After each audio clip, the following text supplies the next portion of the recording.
Good afternoon everyone, this is कर्णिका from Renova clinics. आज हम फिर से डॉक्टर ईवा के साथ हैं। कुछ हमारे पेशेंट्स के क्वेश्चंस लेके आज मैम उनको आंसर करेंगी। Hello ma'am.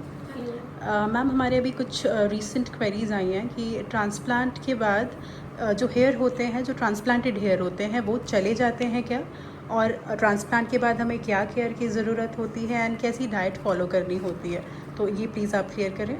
देखिए, ट्रांसप्लांटेड बाल बहुत सारे पेशेंट मुझे भी बताते हैं कि मैम हमने तो सुना है ट्रांसप्लांट हेयर 2-3 साल में चले जाते हैं। ऐसा बिल्कुल नहीं होता है। जो आपके ट्रांसप्लांटेड बाल हैं, अगर वो अच्छे से आए हैं, उनका रिजल्ट अच्छा आया है, तो वो लगभग 20-22 साल आपके साथ रहते हैं।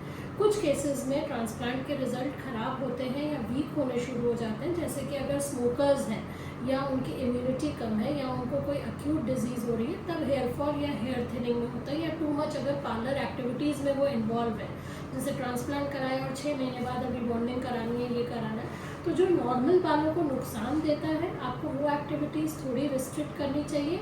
अदरवाइज ट्रांसप्लांट बाल बिल्कुल सेफ होते हैं। उसका कारण ये है कि हम जब हेयर ट्रांसप्लांट करते हैं तो हमारा जो डोनर एरिया है वो DHT रेजिस्टेंट जोन से होता है। तो जब DHT उन बालों पे असर नहीं करेगा जो ट्रांसप्लांटेड है, तो वो बाल ऑटोमेटिकली आपके सेफ होते हैं।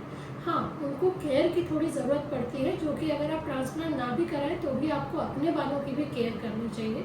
जैसे अच्छा शैम्पू यूज़ करना चाहिए, डाइट आपकी अच्छी होनी चाहिए, पार्लर एक्टिविटीज़, हेयर कलर्स वगैरह थोड़ा रिस्ट्रिक्ट करना चाहिए, और नॉर्मल अगर ट्रांसप्लांटेड बाल है तो आपको PRPs या अच्छी दवाइयाँ, बायोटिन वगैरह जो ग्रोथ को प्रमोट करती है, बीच बीच में करना चाहिए। कोई भी चीज़ ऐसी नहीं है कि आपको लाइफ टाइम करनी है, पर अगर आप एक पौधा भी लगाते हैं तो बीच बीच में आपको उसमें खाद डालनी पड़ती है, देखभाल करते हैं आप पौधे की। तो वैसे ही अगर बाल आपने ट्रांसप्लांट कराए हैं या नहीं भी कराए हैं, तो भी बालों की भी देखभाल ज़रूरी है।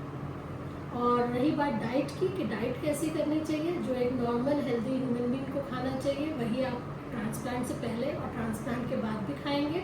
उसी से आपकी ग्रोथ अच्छी रहेगी, बाल अच्छे रहेंगे। सो हाईली रिकमेंडेड कि एक अच्छी न्यूट्रिशियस डाइट लें। 3 चीज़ें जो अवॉइड करनी चाहिए वो है स्मोकिंग, उड़द की दाल एंड रेड मीट। इनसे कहते हैं कि DHT प्रोडक्शन थोड़ा ज़्यादा होता है, तो ये चीज़ें अवॉइड करें। बाकी आप एक हेल्दी डाइट लेते हैं तो वो आपके बालों को और आपको ओवरऑल भी अच्छा रखेगा। That's it. Thank you ma'am, thank you.